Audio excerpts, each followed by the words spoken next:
नमस्कार दोस्तों, अथर्व एजुकेटर के इस YouTube प्लेटफॉर्म पर एक बार पुनः आपका स्वागत है। कैसे हैं मित्रों आप? उम्मीद है सकुशल होंगे और आपकी तैयारी भी जोरों शोरों से चल रही होगी। दोस्तों, आज हम UPSSC वीडियो री एग्जाम के लिए जो जीके की सीरीज चल रही है उसमें बेहद ही महत्वपूर्ण टॉपिक भारत के संवैधानिक विकास और संविधान सभा से बनने वाले लगभग 100 प्रश्नों पर चर्चा करेंगे। बहुत ही इंपॉर्टेंट टॉपिक है दोस्तों। अक्सर इस टॉपिक से प्रश्न आपके एग्जाम में आते रहते हैं और थोड़े कंफ्यूजिंग किस्म के प्रश्न आते हैं, और यदि आपकी तैयारी में थोड़ी सी भी ढील है तो वो प्रश्न या तो स्टूडेंट छोड़ देते हैं या फिर वो गलत हो जाता है। देखिए, एक बार को छोड़ दिया तो चल जाएगा, पर गलत आपका माइनस मार्किंग बहुत हाई फाई है, आधे है, 50% है, बहुत घातक सिद्ध होगी दोस्तों। इसलिए अच्छे से इन प्रश्नों की प्रैक्टिस कीजिए, इनका रिवीजन कीजिए। एग्जाम में यहां से कोई ना कोई प्रश्न आपको देखने को जरूर मिलेगा। तो चलिए मैं पहला प्रश्न देखता हूं, पर उससे पहले यदि आप चैनल पर नए आए हैं, अभी तक आपने चैनल को सब्सक्राइब नहीं किया तो प्लीज दोस्तों चैनल को सब्सक्राइब कीजिए, और सेशन पसंद आए तो वीडियो को लाइक भी कीजिएगा। चलिए देखते हैं हम अपना पहला प्रश्न। निम्न में से कौन बंगाल का अंतिम गवर्नर था? देखिए, आपसे पूछा जा रहा है बंगाल का अंतिम गवर्नर कौन था? क्लाइव, वारेन हेस्टिंग, कर्टियर या विलियम बेंटिक? तो बक्सर के युद्ध के उपरांत, प्लासी के युद्ध के उपरांत जो 3 प्रेसिडेंसियां थी, बंबई, मद्रास और बंगाल, इनमें एक एक गवर्नर अपॉइंट किया जाने लगा, और ये तीनों प्रेसिडेंसियां एक दूसरे से स्वतंत्र होकर के काम करती थी। पर सन 1773 में रेगुलेटिंग एक्ट पारित किया गया, और इस रेगुलेटिंग एक्ट के तहत जो प्रावधान किए गए वो ये कि जो 3 प्रेसिडेंसियां हुआ करती थी हमारी, बंगाल,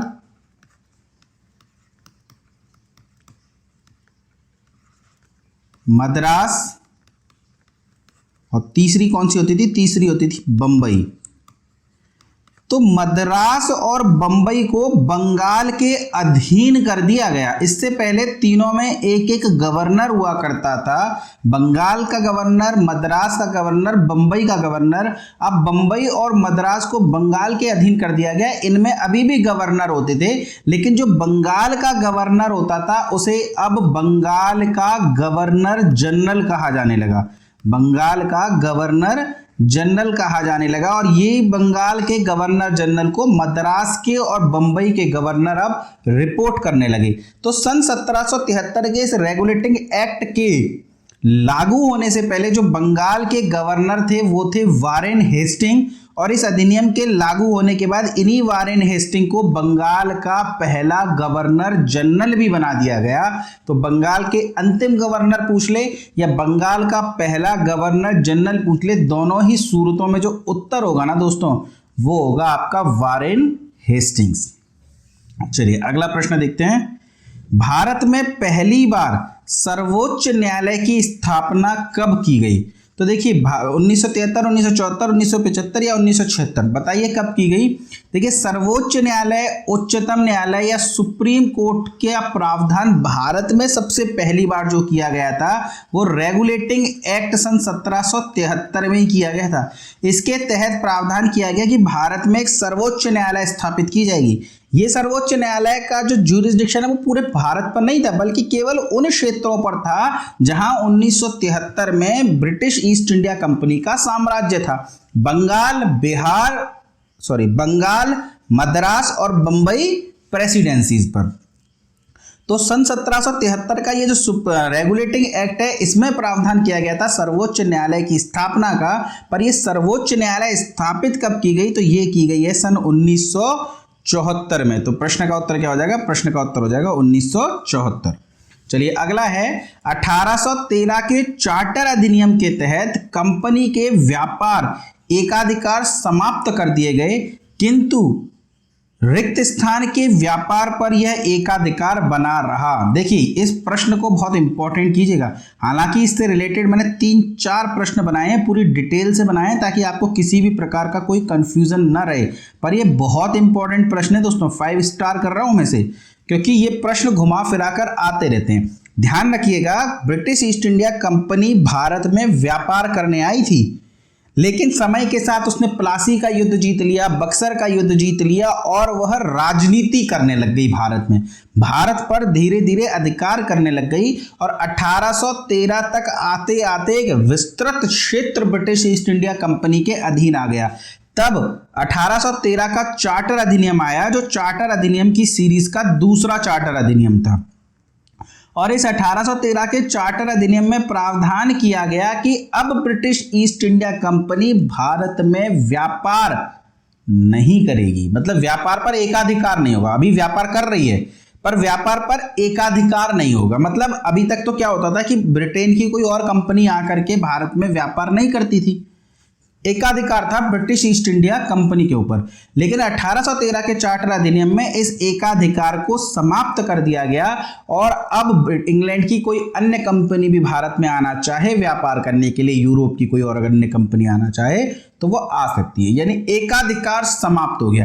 पर दो चीजों पर यह एकाधिकार बना रहा, एक तो चीन के साथ जो व्यापार होगा वह ब्रिटिश ईस्ट इंडिया कंपनी ही करेगी और चाय का जो व्यापार होगा वह भी ब्रिटिश ईस्ट इंडिया कंपनी ही करेगी। यानी 1813 के इस चार्टर अधिनियम में आंशिक एकाधिकार समाप्त कर दिया गया, आंशिक एकाधिकार। लेकिन ध्यान रखिएगा, यदि डायरेक्ट आपसे सिर्फ इतना ही प्रश्न पूछा जाए कि किस अधिनियम के माध्यम से व्यापार पर एकाधिकार समाप्त कर दिया, तब ऐसी स्थिति में जो प्रश्न का उत्तर होगा ना दोस्तों वो ये 1813 ही होगा। यानी 1813 के चार्टर अधिनियम के माध्यम से व्यापार पर एकाधिकार को समाप्त कर दिया गया, किंतु चीन और चाय पर यह व्यापारिक एकाधिकार बना रहा। चलिए आगे देखते हैं। ब्रिटिश ईस्ट इंडिया कंपनी ने चाय के व्यापारिक एकाधिकार को खो दिया। अब देखिए 1813 में क्या बोला कि व्यापार पर एकाधिकार समाप्त किया जाता है, किंतु चीन और चाय के साथ ब्रिटिश ईस्ट इंडिया कंपनी का एकाधिकार बना रहा। लेकिन चार्टर अधिनियम की श्रृंखला का तीसरा चार्टर एक्ट आया 1833 में और इस 1833 में ब्रिटिश ईस्ट इंडिया कंपनी के व्यापारिक अधिकार ही छीन ले गए। एकाधिकार छोड़ो, व्यापारिक अधिकार छीन ले गए और उनसे कहा गया कि अब आप राजनीति कर रहे हो तो ढंग से एकाग्रता से राजनीति ही कर लो, व्यापार दूसरों के लिए छोड़ दो। तो चीन के साथ हो, चाय के साथ हो, हर तरह का व्यापार अब समाप्त हो गया ब्रिटिश ईस्ट इंडिया कंपनी की तरफ से। तो चाय और चीन को छोड़ करके 1813 में, और चाय पर भी व्यापारिक एकाधिकार कब खो दिया तो 1833 के चार्टर अधिनियम में। और 1833 के चार्टर अधिनियम में मतलब चाय भी गई, चीन भी गया और बाकी के सारे तो 1813 में चले ही गए थे। चलिए अगला प्रश्न है, देखिए घुमा करके प्रश्न पूछा जाता है, किस अधिनियम के द्वारा कंपनी के व्यापारिक अधिकार पूर्णतः समाप्त कर दिए गए। देखिए आंशिक एकाधिकार समाप्त कर दिया गया, एकाधिकार समाप्त कर दिया गया, इस तरीके से पूछते तो 1813 होता, पर व्यापारिक अधिकार पूर्णतः समाप्त कर दिए गए। यानी अब आप व्यापार करोगे ही नहीं, अब आप केवल राजनीति कीजिए, अब आपकी तरफ से कोई भी बिजनेस नहीं किया जाएगा इंडिया के अंदर। ये कब कहा गया तो ये कहा गया चार्टर अधिनियम 1833 में। तो इन प्रश्नों को थोड़ा ध्यान रखिएगा। चलिए अगला है, भारत के लिए ब्रिटिश संसद द्वारा बनाया गया पहला अधिनियम निम्न में से कौन सा है। 1602 में अंग्रेज भारत में आए थे, धीरे धीरे फिर उन्होंने सूरत में फैक्ट्री, पहले वो हॉकिंस आया, फिर सूरत में उन्होंने फैक्ट्री बनाई, मसूलीपट्टनम में फैक्ट्री बनाई, धीरे धीरे उड़ीसा में फैक्ट्री बनाई, फिर प्लासी का युद्ध हुआ, फिर बक्सर का युद्ध हुआ और साम्राज्य उनका धीरे धीरे बढ़ता चला गया। समय के साथ British east India company Bharat में मनमानी करने लग गई, भ्रष्टाचार बहुत ज्यादा बढ़ गया, कंपनी के जो अधिकारी थे वो भ्रष्टाचार में लिप्त हो गए, यानी वे अपना प्रॉफिट देखने लग गए, ब्रिटेन का प्रॉफिट उनके लिए गौण हो गया, सेकेंडरी हो गया। तब ब्रिटेन की संसद को समझ में आया कि नहीं भैया, जिस तरह हम अपने देश में कंपनियों पर कंट्रोल रखते हैं ना, उसी प्रकार हमें इस ब्रिटिश ईस्ट इंडिया कंपनी पर भी कंट्रोल रखना पड़ेगा, वरना ये हमारे हाथ से चली जाएगी। और तो तब सन 1773 में पहली बार कंपनी के लिए दिशा निर्देश जारी किए गए, ब्रिटेन की संसद के द्वारा एक्ट जारी किया गया, जिसे क्योंकि कंपनी के रेगुलेशन के लिए एक्ट जारी हुआ था, इसीलिए इसे रेगुलेटिंग एक्ट सन 1773, रेगुलेटिंग एक्ट 1773 कहा जाता है। इस एक्ट के तहत क्या किया गया, इस एक्ट के तहत जो है कंपनी के निजी व्यापार पर रोक लगा दी गई। यानी कंपनी के अधिकारी क्या करते थे, कंपनी जो बिजनेस कर रही है और अधिकारी अपना पर्सनल बिजनेस भी करते थे, तो पर्सनल बिजनेस पर रोक लगा दी गई। दूसरी बात, बंगाल का जो गवर्नर होता था उसे बंगाल का गवर्नर जनरल कहा जाने लगा और मद्रास और बंबई की प्रेसिडेंसी को बंगाल के अधीन कर दिया गया। सुप्रीम कोर्ट की स्थापना की गई इसी अधिनियम के तहत सन 1774 में। तो ये सभी बातें आप ध्यान रखेंगे। चलिए आगे देखते हैं। 1974 में कलकत्ता में उच्चतम न्यायालय की स्थापना की गई। निम्न में से कौन इस उच्चतम न्यायालय का मुख्य न्यायाधीश बनाया गया? देखिए, उच्चतम न्यायालय का मुख्य न्यायाधीश पूछ रहे हैं। 1974 के उच्चतम न्यायालय में एलिजा इम्पे को इस सुप्रीम कोर्ट का क्या बनाया गया, चीफ जस्टिस बनाया गया। तो प्रश्न का उत्तर क्या हो जाएगा, प्रश्न का उत्तर हो जाएगा डी, यानी कि इम्पे। चलिए आगे देखते हैं। 1974 में कलकत्ता में उच्चतम न्यायालय की स्थापना की गई थी। निम्न में से कौन इस उच्चतम न्यायालय का न्यायाधीश नहीं बनाया गया? देखिए, ये जो उच्चतम न्यायालय थी जो कलकत्ता में थी, ये 1+3 थी। यानी इसमें 4 जज होते थे। एक होता था चीफ जस्टिस, चीफ जस्टिस के अलावा 3 अन्य जज होते थे।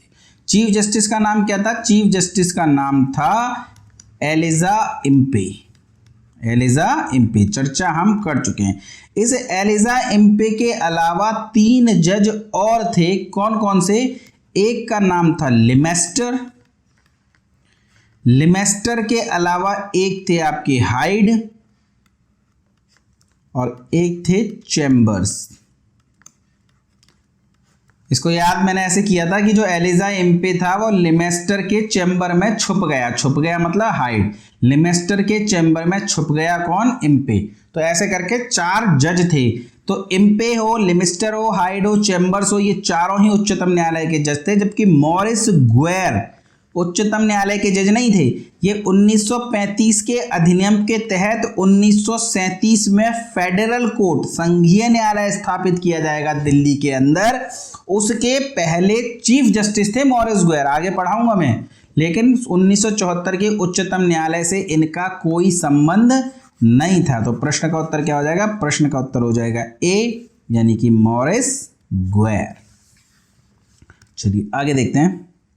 निम्नलिखित में से किस अधिनियम के द्वारा कार्यपालिका एवं न्यायपालिका के बीच शक्ति पृथक्करण की दिशा में बड़ा कदम उठाया गया? पिट्स इंडिया एक्ट 1784, 1781 का संशोधनात्मक अधिनियम, चार्टर अधिनियम 1813 या 1853 का चार्टर अधिनियम? अब बताइए आप। देखिए दोस्तों, सन 1773 का रेगुलेटिंग एक्ट आया और इस सन 1773 के रेगुलेटिंग एक्ट में सुप्रीम कोर्ट की स्थापना का प्रावधान किया गया और सन 1774 में सुप्रीम कोर्ट स्थापित हो गई। कहां पर? कलकत्ता में। अब ये सुप्रीम कोर्ट जब स्थापित हुई तो इसके अंडर बंगाल, मद्रास और बंबई प्रेसिडेंसी आ गई और इसने अपने निर्णय सुनाना शुरू कर दिया। और ध्यान रखना, आज भी सुप्रीम कोर्ट का टकराव भारत की सरकार के साथ होता है कि नहीं होता? पर आज संविधान में शक्तियों का पृथक्करण स्पष्ट है। लेकिन 1773 के रेगुलेटिंग एक्ट में कंपनी के अधिकारी या कंपनी और सुप्रीम कोर्ट के बीच किसी भी प्रकार की शक्तियों का विभाजन नहीं था। इनकी शक्तियां एक दूसरे के से टकराने लगी। सुप्रीम कोर्ट के फैसले ब्रिटिश ईस्ट इंडिया कंपनी के खिलाफ जाने लग गई, या ब्रिटिश ईस्ट इंडिया कंपनी के अधिकारी यदि कोई गलत काम करते थे तो उन्हें सुप्रीम कोर्ट रोक दिया करती थी। ब्रिटिश ईस्ट इंडिया कंपनी का कहना था कि सुप्रीम कोर्ट के पास ऐसी कोई पावर नहीं है कि वो हमारे अगेंस्ट फैसला सुनाए, और जबकि सुप्रीम कोर्ट का कहना था कि हम रेगुलेटिंग एक्ट के प्रावधानों के तहत बने हैं और उसमें ऐसा कोई प्रावधान नहीं है जो हमें ब्रिटिश ईस्ट इंडिया कंपनी के खिलाफ फैसला सुनाने से रोकता हो। तो ये कमी थी ना सन 1773 के एक्ट में, इस कमी को पूरा करा गया सन 1781 के संशोधनात्मक अधिनियम में। इसीलिए तो इसे संशोधनात्मक अधिनियम कहते हैं, यानी एक्ट ऑफ सेटलमेंट। 1781 इसे इंग्लिश में कहते हैं। और इसी अधिनियम में कहा गया कि नहीं भैया, supreme court British east India company और ब्रिटिश ईस्ट इंडिया कंपनी के अधिकारी जो कि अपनी ड्यूटी निभाते हुए कोई काम कर रहे हैं, उनके खिलाफ सुप्रीम कोर्ट किसी भी प्रकार की कोई कार्यवाही नहीं करेगी। तो शक्तियों का पृथक्करण इसमें किया गया 1781 के संशोधनात्मक अधिनियम में, यानी एक्ट ऑफ सेटलमेंट आपका 1781 में। चलिए आगे देखते हैं, किस अधिनियम के तहत संपूर्ण भारत के लिए एक पृथक विधान परिषद की व्यवस्था की गई। देखिए, भारत में जब ब्रिटिश ईस्ट इंडिया कंपनी आई थी तब तो राजतंत्र था ना, कहीं पे भी लोकतंत्र या गणतंत्र तो था नहीं।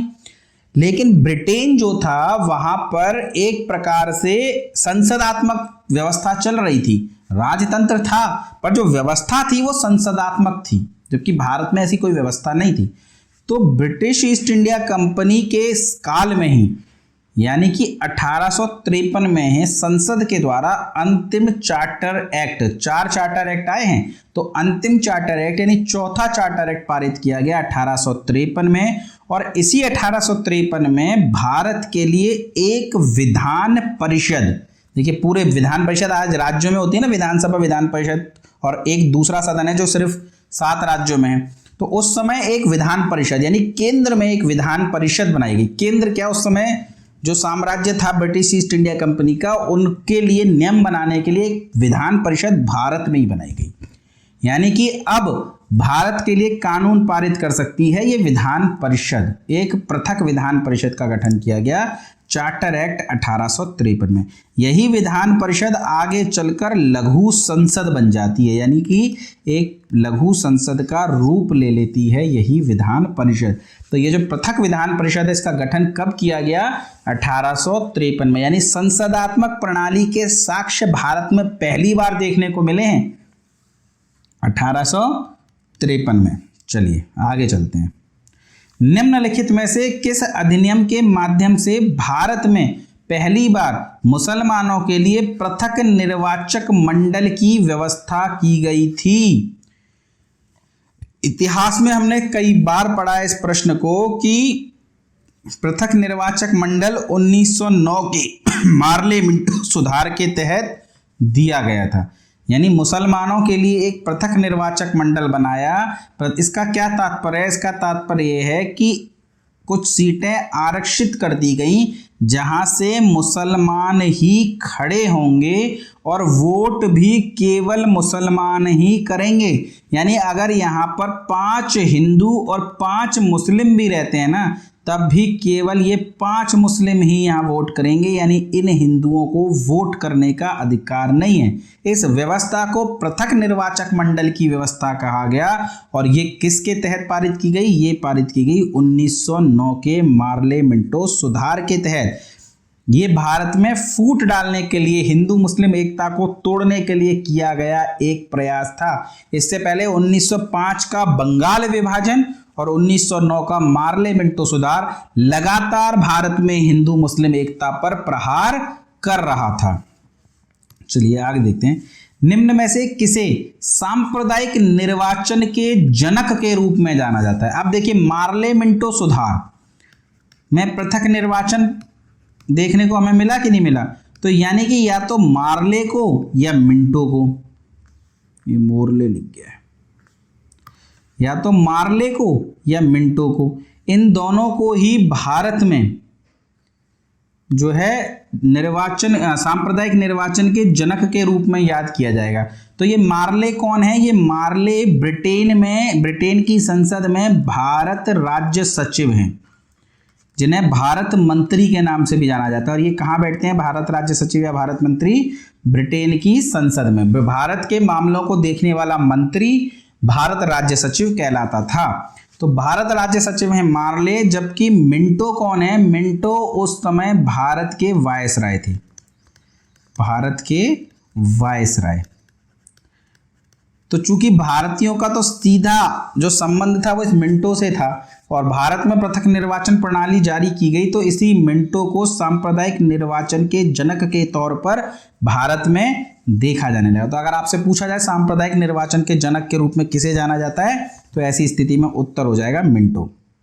चलिए आगे देखते हैं, निम्न में से किसका संबंध रेगुलेटिंग एक्ट सन 1773 से नहीं है। बंगाल के गवर्नर को बंगाल का गवर्नर कहा जाने लगा, बिल्कुल देख लिया हमने। कंपनी के कर्मचारियों को निजी व्यापार एवं उपहार की मनाही हो गई, ये भी हमने देख लिया। व्यापार की सभी सूचनाएं क्राउन को देना सुनिश्चित किया गया, बिल्कुल कंपनी रेगुलेट ही तो करना चाह रही है, ब्रिटेन की संसद कंपनी पर कंट्रोल ही तो करना चाह रही है। और किसी भी चीज को कंट्रोल कब किया जा सकता है, जब उसके बारे में हमारे पास पूरी इंफॉर्मेशन हो, उसकी कमियां, उसकी मजबूती, उसकी ताकत, उसके फ्रॉड सब अगर हमें पता है, तभी तो हम किसी को कंट्रोल कर पाएंगे। तो व्यापार की सभी सूचनाएं क्राउन को देना पड़ेगा, ब्रिटिश ईस्ट इंडिया कंपनी को, यह प्रावधान भी किया गया रेगुलेटिंग एक्ट सन 1773 में। पर कंपनी के व्यापार एकाधिकार को समाप्त कर दिया गया, यह तो गलत हो जाएगा ना दोस्तों। हमने देखा कि 1813 के चार्टर एक्ट के माध्यम से कंपनी के व्यापारिक एकाधिकार को समाप्त किया। हालांकि चीन और चाय पर यह व्यापारिक एकाधिकार बना रहा। 1833 के चार्टर एक्ट में कंपनी के व्यापारिक अधिकार पूर्णतः समाप्त कर दिए गए।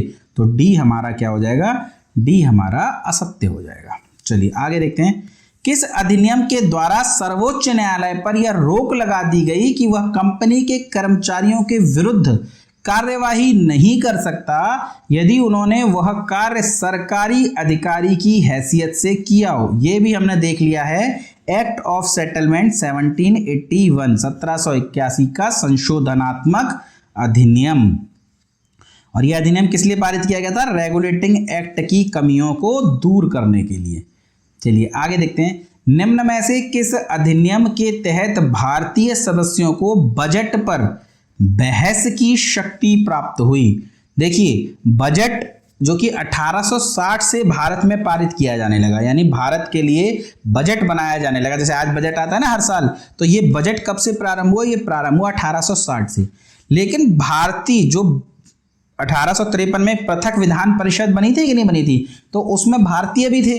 तो भारतीयों को बजट पर बहस की शक्ति प्राप्त नहीं थी, यानी बजट पर वो कोई प्रश्न नहीं पूछ सकते थे। लेकिन 1892 में पहली बार बजट पर भारतीयों को प्रश्न पूछने का अधिकार दिया गया। तो प्रश्न का उत्तर क्या हो जाएगा, भारतीय परिषद अधिनियम 1892।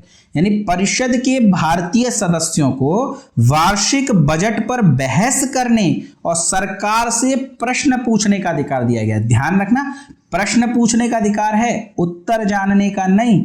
यानी परिषद का जो अध्यक्ष है वो भारतीय सदस्यों द्वारा पूछे गए किसी भी प्रश्न का उत्तर दे सकता है या उत्तर देने से इनकार भी कर सकता है। और जैसे आज होता है ना, एक प्रश्न से यदि आप संतुष्ट नहीं है तो पूरक प्रश्न पूछते हैं। तो 1892 के इस अधिनियम में प्रश्न पूछने का अधिकार था, पूरक प्रश्न पूछने का नहीं। पूरक प्रश्न पूछने का अधिकार हमें कब मिला, तो 1909 के अधिनियम में, 1909 के अधिनियम में। तो ध्यान रखिएगा, यदि आपसे पूछ ले कि बजट पर बहस की शक्ति या बजट पर प्रश्न पूछने का अधिकार पहली बार कब प्राप्त हुआ, तो भारतीय परिषद अधिनियम 1892 में। और पूरक प्रश्न पूछने का अधिकार कब मिला, तो 1909 के अधिनियम में। चलिए आगे देखते हैं, किस अधिनियम के तहत वायसराय को अध्यादेश जारी करने की शक्ति प्राप्त हुई। तो जैसे आज राष्ट्रपति अध्यादेश जारी करते हैं, उसी प्रकार भारत में पहले वायसराय अध्यादेश जारी करते थे। और भारत में वायसराय को अध्यादेश जारी करने की शक्ति कब प्राप्त हुई, तो ये प्राप्त हुई थी भारतीय परिषद अधिनियम 1861 के माध्यम से। चलिए आगे देखते हैं, किस अधिनियम के तहत प्रांतों में द्वैध शासन लागू किया गया। देखिए ध्यान रखिएगा, एक आता है प्रांतों में द्वैध शासन लागू, द्वैध शासन लागू, एक आता है समाप्त। तो लागू कब किया गया, तो लागू किया गया 1919 के अधिनियम के माध्यम से। और समाप्त कब किया गया है, समाप्त किया गया 1935 के अधिनियम के माध्यम से। और प्रांतों में समाप्त करने के बाद केंद्र में द्वैध शासन लागू कर दिया गया, द्वैध शासन लागू। और ये कब किया गया है? ये किया गया है 1935। यानी प्रांतों में द्वैध शासन कब लागू किया गया? 1919 में। प्रांतों में द्वैध शासन कब समाप्त किया गया? 1935 में। और केंद्र में द्वैध शासन कब लागू किया गया? 1935 में। तो इस प्रश्न का उत्तर क्या हो जाएगा? प्रश्न का उत्तर हो जाएगा डी। चलिए आगे देखते हैं। भारतीय विधान पालिका पहली बार द्विसदनीय बनाई गई। देखिए 1853 में एक पृथक विधान परिषद बनाई गई थी भारत के लिए, और 1853 से लेकर के एक ही सदन था भारत में, विधान परिषद हम जिसे कहते थे।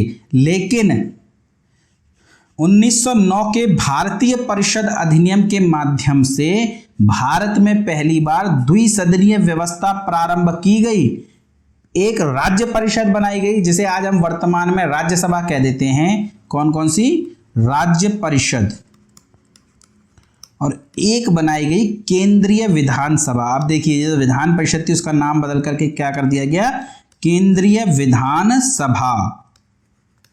और केंद्रीय विधानसभा के अलावा दूसरा सदन राज्य परिषद बना दिया गया। तो 1909 के भारतीय परिषद अधिनियम में पहली बार विधान पालिका द्विसदनीय बनाई गई।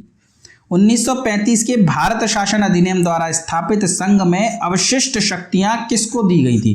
देखिए 3 प्रकार की सूची होती है ना, जैसे आज राज्य सूची, केंद्र सूची, समवर्ती सूची। वैसे ही 1935 के भारत शासन अधिनियम में 2 प्रकार की सूची थी, एक तो प्रांतीय सूची और एक केंद्रीय सूची। अगर कोई विषय प्रांतीय सूची या केंद्रीय सूची में नहीं अंकित था तो ऐसे विषय अवशिष्ट शक्तियां कहलाते थे। और अवशिष्ट शक्तियों पर अधिनियम बनाने की जो जिम्मेदारी थी वो किसे दी गई थी? वो दी गई थी गवर्नर जनरल को, यानी वायस राय को। ध्यान रखिएगा ये बात। आज किसके पास है? आज किसके पास है? संसद के पास।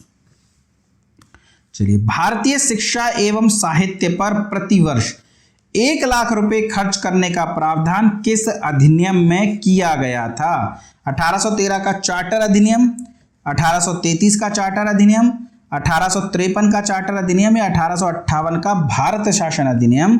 तो ध्यान रखिएगा, भारत पर शिक्षा के लिए ध्यान पहली बार अंग्रेजों ने 1813 के चार्टर अधिनियम में दिया था। यानी उस जिस अधिनियम में कंपनी के व्यापारिक एकाधिकार समाप्त किए थे, उसी अधिनियम में पहली बार भारतीय शिक्षा पर ध्यान देते हुए यह प्रावधान किया गया कि अब प्रतिवर्ष कंपनी को कम से कम 1 लाख रुपए भारतीय शिक्षा पर खर्च करने पड़ेंगे। उस जमाने में 1 लाख रुपए बड़ी रकम हुआ करती थी। चलिए, किस अधिनियम के द्वारा कंपनी के व्यापारिक मामले एवं राजनीतिक मामलों को पृथक कर दिया गया? देखिए ये प्रश्न अलग है, कहीं से आप व्यापारिक एकाधिकार से जोड़ दें। हुआ क्या था दोस्तों कि कंपनी भारत में व्यापार करने आई थी, धीरे धीरे राजनीतिक मामलों में भी हस्तक्षेप करने लगी।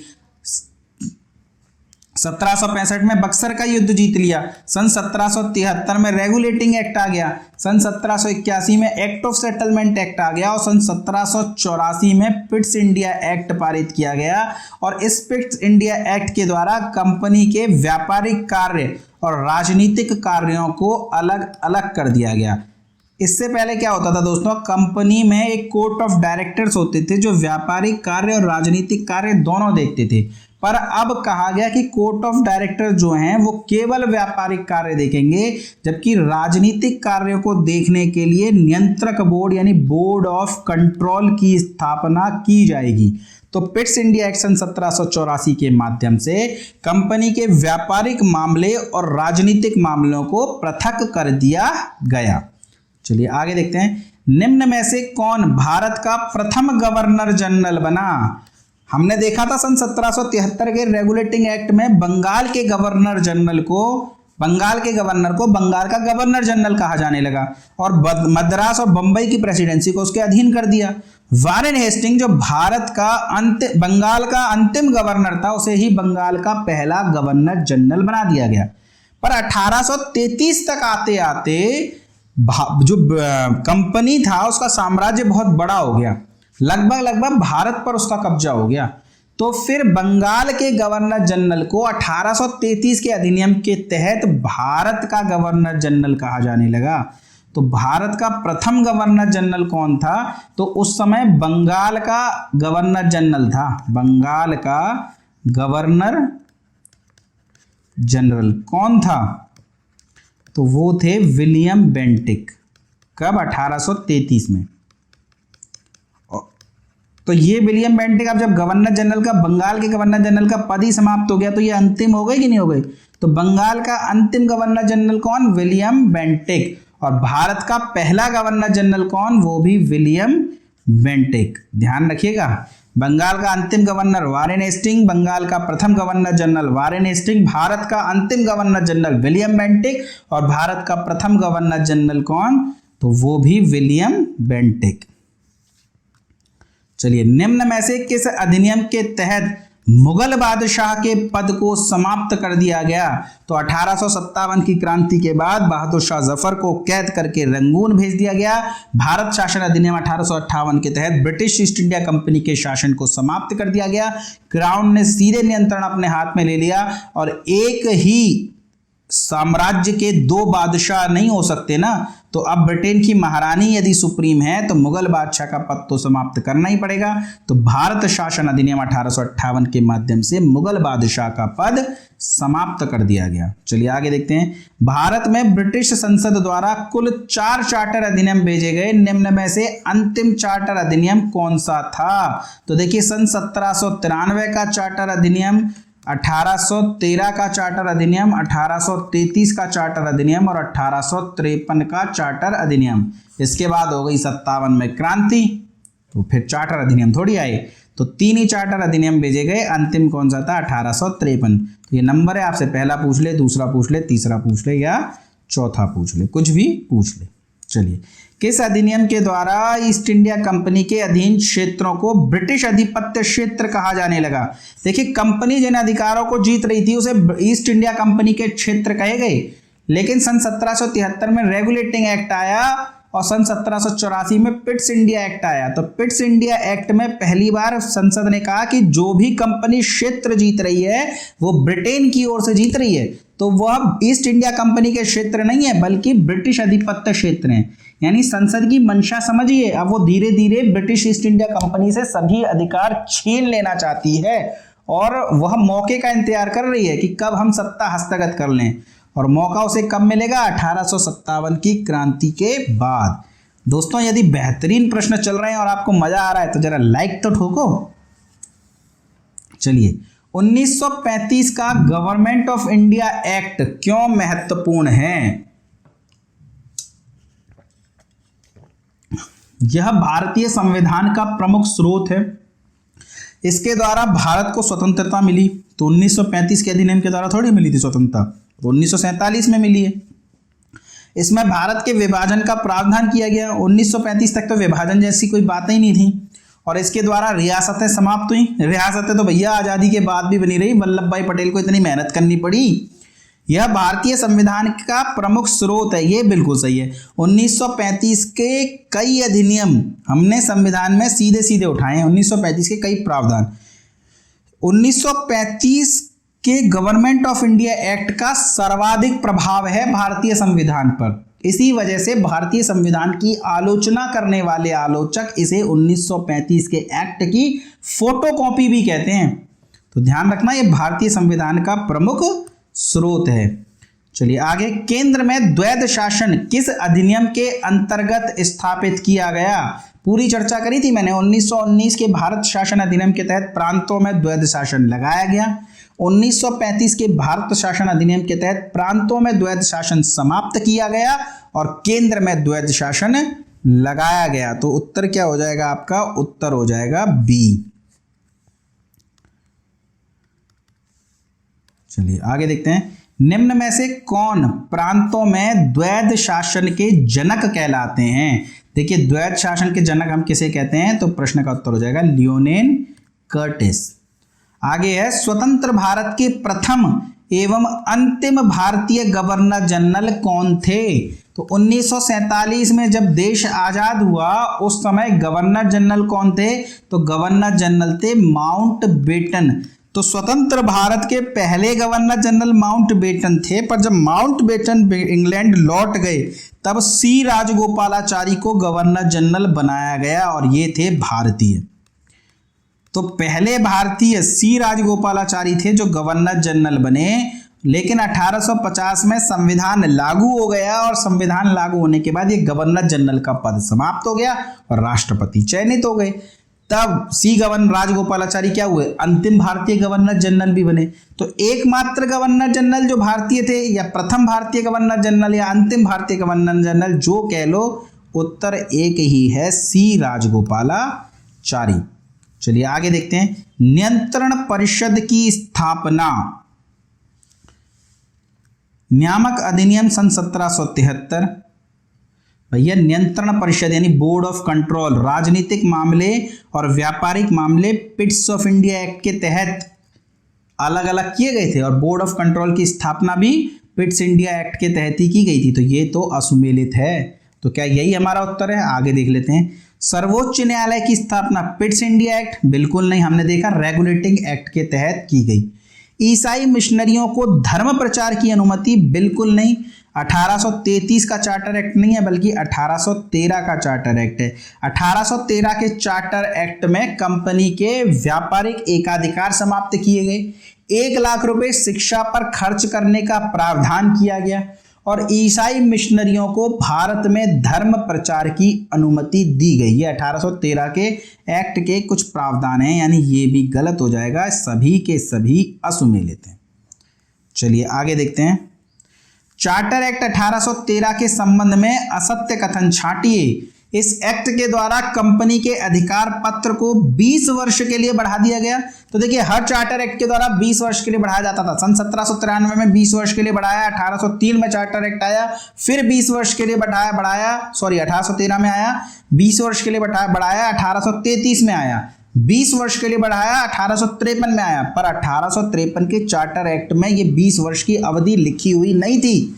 यानी मान के चलिए कि अब 1853 में ब्रिटेन की संसद ने मन बना लिया था कि अब हम ब्रिटिश ईस्ट इंडिया कंपनी को हटा देंगे भारत से, और 1857 की क्रांति में मौका मिल गया और 1858 में हटा दिया। तो ये तो कथन हो गया आपका सही। चीन के साथ व्यापार पर एकाधिकार बरकरार रखा गया, बिल्कुल बरकरार रखा गया। चीन और चाय के साथ व्यापार बरकरार रखा गया ना, 1833 में समाप्त किया। ईसाई मिशनरियों को भारत में धर्म प्रचार की अनुमति दी गई, अभी अभी तो देखा हमने, 1 लाख रुपए शिक्षा पर खर्च करने और ईसाई मिशनरियों को भारत में धर्म प्रचार की अनुमति दी गई। तो 2 लाख रुपए खर्च करने का थोड़ी प्रावधान किया गया, बल्कि 1 लाख रुपए खर्च करने का प्रावधान किया गया था। तो यही कथन हमारा असत्य हो जाएगा।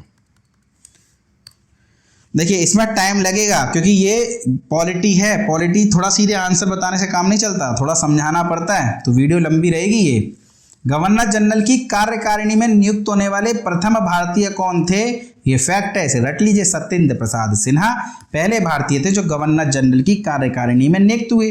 निम्न में से कौन भारत के प्रथम वायसराय थे? तो 1858 में जब कंपनी ने ब्रिटिश ईस्ट इंडिया कंपनी का शासन समाप्त कर दिया और क्राउन ने सीधे शासन संभाल लिया भारत में, तो क्राउन ने भारत में अपना प्रतिनिधि नियुक्त किया, जिसे वायसराय कहा जाने लगा। ये वायसराय कोई नहीं था, जो अब तक गवर्नर जनरल होते थे वही वायसराय बन गए। 1858 में जो गवर्नर जनरल थे वो लॉर्ड कैनिंग थे, क्रांति के समय गवर्नर जनरल कैनिंग थे, और इन्हीं कैनिंग को भारत का पहला वायसराय भी बना दिया गया। तो भारत के प्रथम वायसराय कौन हो जाएंगे? कैनिंग। चलिए आगे देखते हैं। भारत की स्वतंत्रता के उपरांत एवं संविधान लागू होने से पूर्व भारत का शासन किसके उपबंधों के अनुसार चलता था? देखिए 1947 में भारत आजाद हो गया, संविधान तो 1950 में लागू हुआ ना। तो इस 4 वर्षों के दौरान भारत का शासन कैसे चल रहा था? वैसे ही चल रहा था जैसे 1947 से पहले चल रहा था, यानी 1935 के भारत शासन अधिनियम के तहत। तो 1950 तक इसी प्रकार चलता रहा। चलिए, भारत का राज्य सचिव अपने कार्यों के लिए किसके प्रति उत्तरदायी होता था? देखिए 1858 का जब अधिनियम पारित किया गया तब भारत में एक तो वायसराय नियुक्त किया गया और ब्रिटेन में राज्य सचिव नियुक्त किया गया, यानी संसद के अंदर एक भारत मंत्री बनाया गया, जो मंत्री परिषद का हिस्सा होता था ब्रिटेन की, पर भारत का मंत्री यानी भारत के मामलों को देखने के लिए एक मंत्री बनाया गया, जिसे भारत का राज्य सचिव भी कहते थे। अब ये बैठा कहाँ है? ब्रिटेन की संसद में बैठा है ना, तो किसके लिए उत्तरदायी होगा? ब्रिटेन की संसद के प्रति उत्तरदायी होगा। भारत तो ये कभी आता नहीं था, पर भारत से इसका वेतन जरूर जाता था, पैसा बाप का था, लूटो। चार्टर अधिनियम 1833 के तहत किसकी अध्यक्षता में एक विधि आयोग का गठन किया गया? देखिए 1833 के चार्टर एक्ट के तहत बंगाल के गवर्नर जनरल को भारत का गवर्नर जनरल कहा जाने लगा और भारत के पहले गवर्नर जनरल कौन बने? William Bentinck. और इसी अधिनियम के तहत भारत में एक विधि आयोग का गठन किया गया। यहां तक कि गवर्नर जनरल की कार्यकारिणी परिषद में एक विधि सदस्य को भी जोड़ा गया। तो वो विधि सदस्य मैकाले थे और विधि आयोग भी मैकाले की अध्यक्षता में ही गठित की गई थी। ध्यान रखना, जो हमने अभी ये पढ़ा था ना सत्येंद्र नाथ सिन्हा, यहां पर एक प्रश्न हमने पढ़ा था, ये गवर्नर जनरल की कार्यकारिणी में नियुक्त होने वाले प्रथम भारतीय सदस्य, तो ध्यान रखना ये भी विधि सदस्य ही थे। कौन से सदस्य थे ये?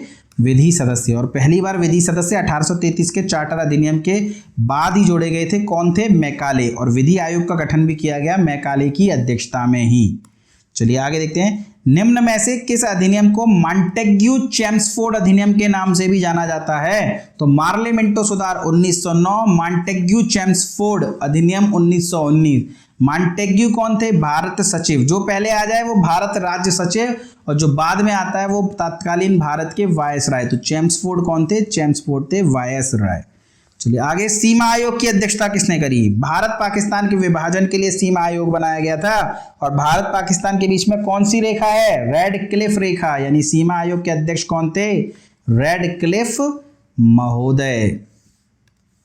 निम्न में से किस अधिनियम में अखिल भारतीय महासंघ स्थापित करने का प्रावधान किया गया? देखिए, अखिल भारतीय महासंघ स्थापित करने का प्रावधान किया गया था भारत शासन अधिनियम 1935 में, लेकिन ये कभी बना ही नहीं। क्यों? क्योंकि कोई भी राजा, कोई भी रियासत इस भारतीय संघ में शामिल होने को तैयार नहीं थी, क्योंकि इस भारतीय महासंघ में शामिल होने का मतलब है अपने बचे कुचे अधिकारों को भी खो देना। निम्नलिखित अधिनियमों में से किस अधिनियम के फलस्वरूप वर्मा भारत से अलग हुआ? देखिए, वर्मा को भारत से अलग कर दिया गया। वर्मा यानी तात्कालीन म्यांमार। किस अधिनियम के तहत? तो गवर्नमेंट ऑफ इंडिया एक्ट 1935 के तहत, भारत शासन अधिनियम 1935 के तहत।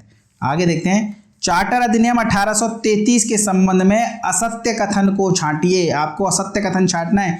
कंपनी का कार्य ब्रिटिश सरकार की ओर से केवल भारत पर शासन करना रह गया था। देखिए, व्यापारिक अधिकार छीन लिए गए ना, तो अब क्या करेंगे? शासन ही तो करेंगे। तो ठीक है। ये गवर्नर जनरल की कार्यकारिणी परिषद में चौथे सदस्य के रूप में विधि सदस्य को शामिल किया गया। अभी तो पढ़ा हमने मैकाले, तो ये भी ठीक है। इस अधिनियम के तहत सिविल सेवा प्रतियोगियों की उम्र सीमा को कम कर दिया गया। ये बिल्कुल गलत बात है दोस्तों। इस अधिनियम में ऐसा कुछ नहीं किया गया था। दास प्रथा को गैर कानूनी घोषित किया था। ये भी ठीक है।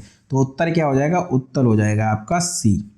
चलिए आगे देखते हैं, निम्नलिखित में से किस विधानमंडल ने भारतीय स्वतंत्रता अधिनियम 1947 को पारित किया था? तो 1947 का ये स्वतंत्रता अधिनियम कहाँ पारित हुआ था?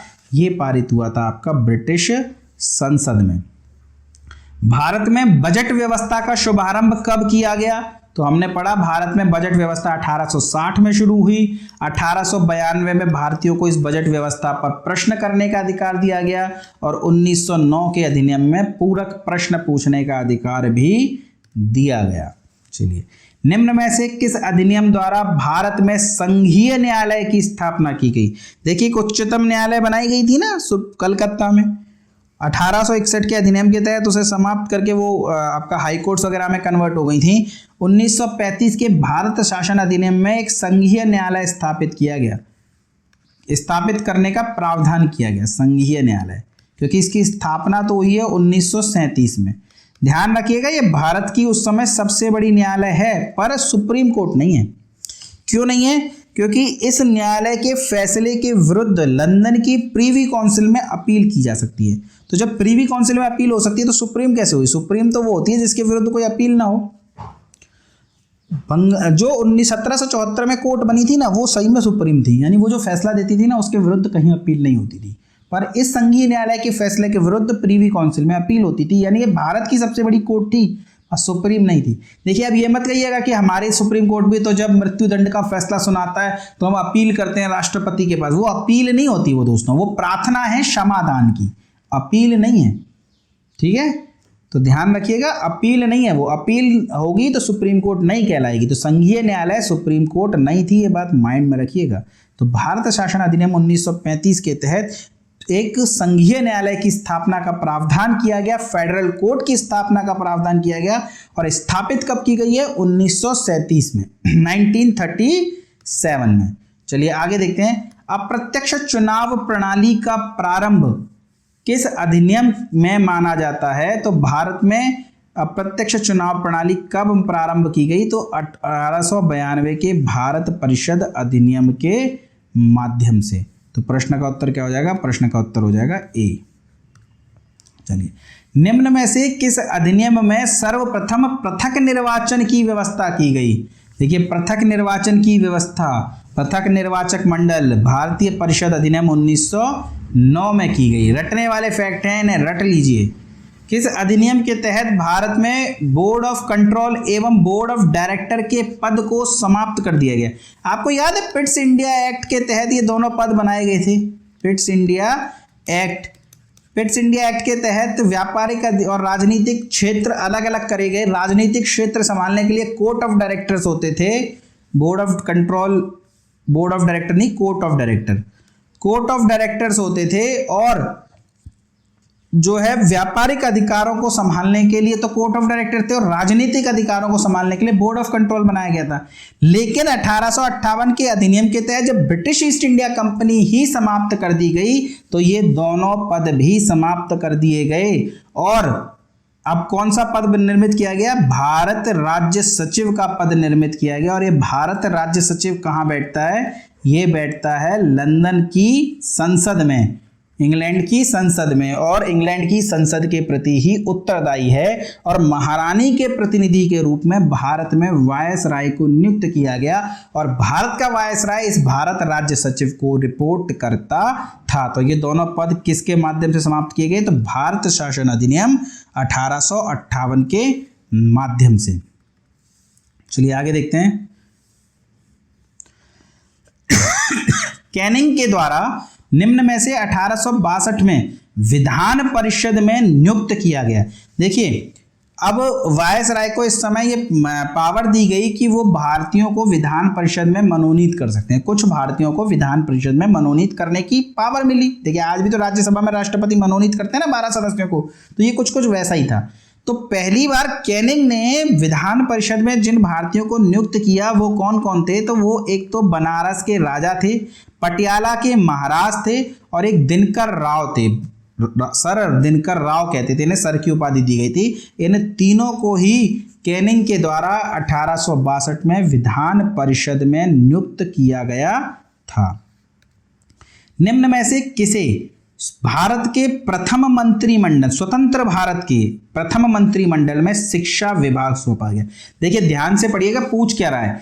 जो 1935 के भारत शासन अधिनियम के तहत चुनाव गठ किए गए थे, उस समय में भी एक मंत्रिमंडल बना था, और एक मंत्रिमंडल स्वतंत्र भारत में बना है 1947 में स्वतंत्रता प्राप्त करने के बाद। तो दोनों में नाम अलग अलग हैं, तो ध्यान रखिएगा क्या पूछा जा रहा है। यहाँ पूछा जा रहा है स्वतंत्र भारत के प्रथम मंत्रिमंडल में, तो इसमें कौन हो जाएंगे शिक्षा मंत्री? इसमें हो जाएंगे मौलाना अबुल कलाम आजाद। सरदार पटेल क्या हैं? वित्त मंत्री। सरदार पटेल गृह मंत्री, जॉन मताई वित्त मंत्री, राजेंद्र प्रसाद कृषि मंत्री, खाद्य एवं कृषि मंत्री। चलिए आगे देखते हैं, अंतरिम सरकार में मुस्लिम लीग के सदस्य भी सम्मिलित थे। निम्नलिखित में से कौन मुस्लिम लीग से संबंधित नहीं था? जोगेंद्रनाथ मंडल मुस्लिम लीग के थे, लियाकत अली खान मुस्लिम लीग के थे, गंजाफर अली खान मुस्लिम लीग के थे, जबकि रफ़ी अहमद किदवई ये मुस्लिम लीग के नहीं थे दोस्तों। इनका संबंध किससे था? कांग्रेस से। चलिए आगे देखते हैं, 50 प्रश्न करा चुका हूं दोस्तों, लगभग आधे प्रश्न हो गए हैं, और 50 ही और पढ़ने हैं मैं इस वीडियो में। पर कब कराऊंगा? जब आप आगे चैनल को सब्सक्राइब कर देंगे। तो चलिए सब्सक्राइब कीजिए, मैं आगे तभी बढ़ूंगा। कर दिया? नहीं किया अभी? कीजिए फटाफट। चलिए धन्यवाद। भारत के संविधान में केंद्र एवं राज्यों के बीच किया गया शक्तियों का विभाजन इनमें से किसमें उल्लेखित योजना पर आधारित है? तो पहली बार भारत में राज्य और केंद्रों के बीच शक्तियों का विभाजन करते हुए जो सूचियां बनाई गई थी वो भारत शासन अधिनियम 1935 में बनाई गई थी। तो आज जो सूचियों का जो शक्तियों का विभाजन है वह इसी भारत शासन अधिनियम 1935 से प्रेरित है। चलिए आगे देखते हैं, निम्नलिखित में से कौन सा एक भारत शासन अधिनियम में स्वीकार किया गया स्थायी अवयव नहीं है। देखिए बहुत सारे प्रश्न बनते हैं भारत शासन अधिनियम 1935 से। तो भारत शासन अधिनियम में देश के लिए लिखित संविधान ऐसी तो कोई बात नहीं की गई थी। देश के लिए संविधान की बात तो सबसे पहले कब की गई है बताइएगा, आप बताइएगा। कैबिनेट मिशन में की गई है, क्रिप्स मिशन में की गई है, या वेवेल के प्रस्ताव में की गई है? आपके लिए प्रश्न दे रहा हूं मैं, लेकिन जिसमें भी की गई है 1935 के तो में तो नहीं की गई। तो विधानमंडल के लिए जवाबदेह एवं निर्वाचित प्रतिनिधि, ये ठीक है। एक संघ की योजना पर विचार, अखिल भारतीय संघ, विधानमंडल के लिए सरकारी सदस्यों का समावाचित किया जाना, ये सभी ठीक है। पर देश के लिए लिखित संविधान, ये बिल्कुल गलत बात है। निम्नलिखित में से कौन अगस्त 1946 में गठित प्रथम अंतरिम राष्ट्रीय सरकार का सदस्य नहीं था? ये वही स्वतंत्र भारत की सी राजगोपालाचारी, गवर्नर जनरल राजेंद्र प्रसाद, खाद्य एवं कृषि विभाग मंत्री जगजीवन राम भी मंत्री परिषद में थे, जबकि डॉक्टर एस राधाकृष्णन भारत के दूसरे राष्ट्रपति, जिन्हें दार्शनिक राष्ट्रपति भी कहा जाता है, जिनके नाम पर हम शिक्षक दिवस मनाते हैं प्रत्येक वर्ष 5 सितंबर को, ये मंत्रिमंडल के सदस्य नहीं थे। तो प्रश्न का उत्तर क्या हो जाएगा? प्रश्न का उत्तर हो जाएगा सी। चलिए आगे देखते हैं, निम्नलिखित में से किस अधिनियम से राष्ट्रपति के अध्यादेश जारी करने की शक्ति प्रेरित है? तो राष्ट्रपति के अध्यादेश जारी करने की शक्ति किस अधिनियम से प्रेरित है? यदि आपसे पूछ ले तो ध्यान रखिएगा, भारत शासन अधिनियम 1935। लगभग 70% प्रावधान हमारे भारत शासन अधिनियम 1935 से लिए गए हैं। सर्वाधिक प्रभाव है भारत शासन अधिनियम 1935 का भारतीय संविधान पर, जिनमें से एक है अध्यादेश जारी करने की शक्ति। चलिए आगे देखते हैं, सरकारी सेवाओं में नामजदगी का सिद्धांत समाप्त कर कंपनी के महत्वपूर्ण पदों को प्रतियोगी परीक्षाओं के माध्यम से भरने की प्रक्रिया किस अधिनियम द्वारा शुरू की गई? देखिए इस अधिनियम से पहले भारत में मनोनीत किए जाते थे नौकरी में, यानी अधिकारियों की जिसकी मर्जी होती थी उन्हें रख लेते थे नौकरी में। पर पहली बार इसी अधिनियम में प्रावधान किया गया कि नहीं, अब भारत में खुली प्रतियोगिता होगी। जैसे आज नियुक्ति होती है ना सरकारी जॉब्स में, प्रतियोगिता के माध्यम से नौकरी के लिए तो तैयारी कर रहे हो आप, तो ये पहली बार कब प्रावधान किया गया? तो 1853 के चार्टर अधिनियम में यह प्रावधान पहली बार किया गया था। चलिए आगे देखते हैं, बाल्कन प्लान किस अधिनियम से संबंधित है? तो पहले तो आपको पता होना चाहिए दोस्तों बाल्कन प्लान है क्या। तो ध्यान रखना, बाल्कन प्लान कौन लेकर के आया था? तो माउंटबेटन लेकर के आए थे। अब आप समझ जाएंगे कि किससे संबंधित हो सकता है। भारत की स्वतंत्रता और भारत के विभाजन के लिए बनाई गई जो योजना थी उसे बाल्कन प्लान के नाम से जाना जाता है। यह और 1947 के भारतीय स्वतंत्रता अधिनियम से यह संबंधित है। चलिए प्रश्न संख्या 57, किस अधिनियम के द्वारा कंपनी का चीन तथा पूर्वी देशों के साथ व्यापार का एकाधिकार 20 वर्षों के लिए बढ़ाया गया? देखिए क्वेश्चन में कंफ्यूज मत होइएगा, ये पूछ रहा 20 वर्षों के लिए बढ़ाया गया, समाप्त किया गया नहीं पूछ रहा। समाप्त तो 1833 में किया गया था, जबकि 1813 में अन्य समाप्त कर दिए गए थे, पर चीन और चाय पर समाप्त नहीं किया गया था ना। तो 20 वर्षों के लिए बढ़ा दिया गया ना इस पर, तो तभी तो 1833 में समाप्त किया गया। तो 1813 के चार्टर अधिनियम में चीन तथा पूर्वी देशों के साथ व्यापार, पूर्वी देशों कौन से हो गए? चीन हो गया कि नहीं हो गया? तो पूर्वी देशों के साथ व्यापार का एकाधिकार 20 वर्षों के लिए बढ़ाया गया। तो प्रश्न का उत्तर क्या हो जाएगा? 1813 का चार्टर अधिनियम। चलिए दोस्तों अगला प्रश्न देखते हैं,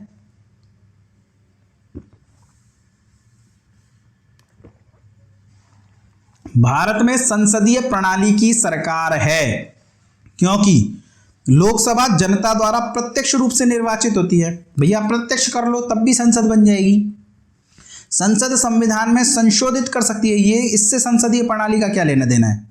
राज्यसभा को भंग नहीं किया जा सकता, भंग करने वाला सदन होता तब संसदीय प्रणाली नहीं बन सकती थी।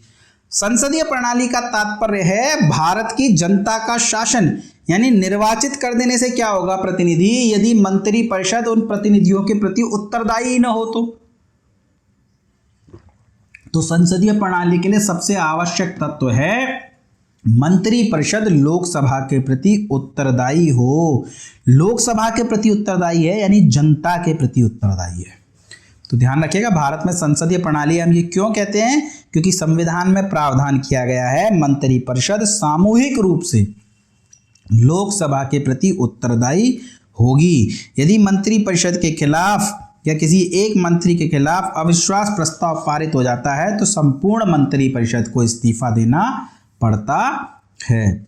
चलिए, भारत की संसदीय शासन प्रणाली एवं ब्रिटेन की संसदीय शासन प्रणाली में अंतर का बिंदु निम्नलिखित में से कौन सा है। देखिए, जैसे ये प्रश्न आए ना, उत्तर तुरंत माइंड में आ जाना चाहिए, और वो उत्तर क्या है, न्यायिक समीक्षा, जुडिशियल रिव्यू। ठीक है, न्यायिक समीक्षा। न्यायिक समीक्षा में क्या होता है दोस्तों, न्यायिक समीक्षा होती है कि यदि संसद कोई अधिनियम पारित करे और वह अधिनियम यदि संविधान के विरुद्ध है तो उस अधिनियम को कोर्ट चाहे तो अवैध घोषित कर सकती है। यहां तक कि कोई संवैधानिक संशोधन भी यदि संविधान के प्रावधानों के विरुद्ध है तो उस संशोधन को भी रद्द कर सकती है। याद कीजिए, संवैधानिक संशोधन किया था जिसे संशोधन 99 कहते हैं, उस पूरे के पूरे 99 संविधान संशोधन को सुप्रीम कोर्ट ने रद्द कर दिया था। इसे हम कहते हैं न्यायिक समीक्षा। क्या कहते हैं, न्यायिक समीक्षा। और ये जो न्यायिक समीक्षा है ना दोस्तों, ये केवल और केवल भारत में यानी इंडिया में और यूएसए में देखने को मिलती है आपको। यानी इंग्लैंड में ये न्यायिक समीक्षा का प्रावधान देखने को नहीं मिलता। और यदि पूछ ले आपसे कि संविधान का कौन सा आर्टिकल इस न्यायिक समीक्षा का आधार है, तो आर्टिकल नंबर 13 पढ़ेंगे हम जब मूल अधिकार, तब इस पर विस्तार से चर्चा करेंगे। अभी तो आप यहाँ पर जितना समझाया उतना समझ लीजिए। तो ब्रिटेन की संसदीय शासन प्रणाली और भारत की संसदीय शासन प्रणाली में यही अंतर है, यानी ब्रिटेन में संसद के फैसलों को कोर्ट नहीं बदलती, ये बात ध्यान रखिएगा। चलिए आगे देखते हैं। भारतीय संविधान सभा का गठन किया गया भारत सरकार अधिनियम 1935 के अंतर्गत, क्रिप्स योजना 1942 के अंतर्गत, कैबिनेट मिशन योजना 1946 के अंतर्गत। तो भारत में संविधान सभा का गठन किसके तहत किया गया था, कैबिनेट मिशन योजना। और कैबिनेट मिशन कब आया था भारत, 1946 में। तो कैबिनेट मिशन योजना 1946 के तहत भारत में संविधान सभा का गठन किया गया। ये जो कैबिनेट मिशन भारत आया था, इस कैबिनेट मिशन का कौन सदस्य नहीं था, तो पैथिक लॉरेंस, स्टोफर्ड क्रिप्स और एवी अलेक्जेंडर, ये तीनों ही इसके सदस्य थे। अब देखिए, इसमें से किसी भी सदस्य का नाम कैबिनेट तो नहीं है। फिर इसे कैबिनेट मिशन क्यों कहते हैं, क्योंकि ये तीनों सदस्य ब्रिटेन के मंत्रिमंडल के सदस्य थे, यानी कैबिनेट के सदस्य थे। इस वजह से इस मिशन को कैबिनेट मिशन कहा जाता है। विलियम वुड इसके सदस्य नहीं थे। यही उत्तर हो जाएगा। आप तो ये नीचे के 3 नाम याद रखिएगा, ऊपर का नाम तो कभी भी बदल, किसी का भी हो सकता है प्रश्न में। चलिए आगे देखते हैं। कैबिनेट मिशन योजना के अंतर्निहित संविधान निर्मात्री सभा में प्रत्येक प्रांत को आवंटित सदस्य संख्या निर्धारित करने के लिए एक प्रतिनिधि कितनी जनसंख्या के अनुपात में था। अब देखिए, संविधान सभा बनाई जानी है तो संविधान सभा में प्रतिनिधि जाने हैं। प्रतिनिधि प्रांतों से जाने हैं और रियासतों से जाने हैं। जहां पर राजा महाराजाओं का शासन है, रियासतों से तो राजा ही मनोनीत करके भेजेंगे, राजाओं के यहाँ तो कोई इलेक्शन नहीं होता। पर प्रांतों में चुनाव होंगे संविधान सभा के सदस्यों के लिए। चुनाव अप्रत्यक्ष रीति से होंगे, अप्रत्यक्ष चुनाव होंगे, लेकिन एक प्रांत से कितने लोग जाएंगे संविधान सभा में, इसका आधार क्या था, इसका आधार थी जनसंख्या। और 10 लाख की जनसंख्या पर एक प्रतिनिधि भेजा जाना है। यानी अगर किसी प्रांत में 90 लाख जनसंख्या है तो उस प्रांत से 9 प्रतिनिधि आएंगे। किसी प्रांत की जनसंख्या 1,30,00,000 है तो उस प्रांत से 13 प्रतिनिधि आएंगे। यानी 10 लाख की जनसंख्या पर एक प्रतिनिधि आएगा संविधान सभा में। ऐसा प्रावधान किया गया था कैबिनेट मिशन के द्वारा, यानी 10 लाख व्यक्तियों की जनसंख्या पर एक प्रतिनिधि। चलिए, भारत के संविधान का प्रारूप तैयार करने वाली संविधान सभा के सदस्यों को ब्रिटिश संसद द्वारा नामित किया गया था, गवर्नर जनरल द्वारा नामित किया गया था, विभिन्न प्रांतों की विधानसभाओं द्वारा चुना गया था। तो अभी अभी तो देखा हमने कि जो प्रांत थे, जो देशी रियासतें थी, वहां से मनोनयन हुआ था और प्रांतों से हुआ था चुनाव। तो विभिन्न और चुनाव कैसे हुए थे? अप्रत्यक्ष हुए थे। जैसे आज राज्यसभा के सदस्य चुने जाते हैं, उसी प्रकार से उस समय संविधान सभा के सदस्य चुने गए थे, यानी विभिन्न प्रांतों की विधानसभाओं के चुने हुए प्रतिनिधियों द्वारा संविधान सभा के सदस्यों को चुना गया। तो अप्रत्यक्ष रीति से हुए थे ये इलेक्शन। संविधान सभा की कितनी सीटों के लिए 1946 में चुनाव संपन्न हुए? देखिए, 10 लाख लोगों पर एक सीट आनी थी, तो संविधान सभा में कुल सीट थी 389। इस प्रकार से उस समय की जनसंख्या के अनुसार ये जो आंकड़ा आया, ये 389 का आया, जिसमें से देशी रियासतों से